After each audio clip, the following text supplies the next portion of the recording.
खबर है अखनूर के सीमावर्ती क्षेत्र परगवाल के गांव भलवाल मोलू से लेकर चिबेचक तक और सनीताना से लेकर नजवाल तक की सड़क हालत खराब है।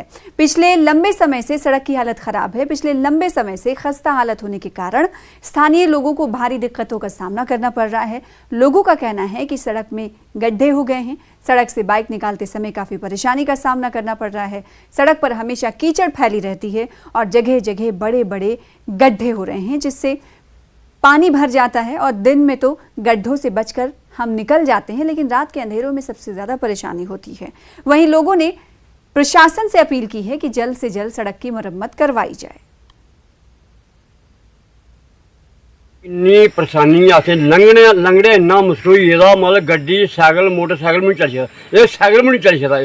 सारा सन्नी नक्का नजवाल मैं ते पट्टियां चिब्बे तक मतलब परवाल मुड़े तक मतलब सारा रोड बिल्कुल रद्दी है, मतलब बिल्कुल बेकार है, जीरो ही है। मतलब कोई बट्टा भी सारे बट्टे लब्भा करते, टैंकरा भी मतलब गड्डियां मतलब नहीं टोलिया करदी, साइकिल नहीं टोला करदा, मतलब निक्की गड्डी साइकिल ही होंदा ओह् नहीं टोली सकदा, मोटरसाइकिल भेठे आ। इन्नी गल है हमारे साढ़े कोल। ते बाकी देखो मतलब 10 साल लोग पे इत्थे बारे रोड सर इथों सन्ने दा लिया नजवाला थोड़ी सारा खराब है।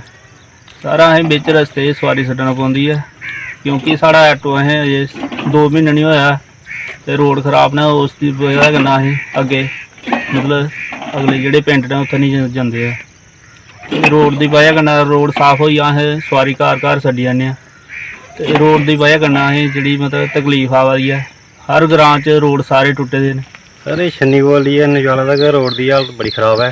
तो खुद दिखा दे कोई खड्डे खड्डे कोई मैन ओवर जां कोई ऑटो वगैरह आंदा है, साढ़े स्कूल के बच्चे जां सवारियां पिछे छन्नी गए वो तुहारिए तो वापस चली जाता, क्योंकि वो आखदा अगर रस्ता ही नहीं है तो मैं कुत्थै जाना।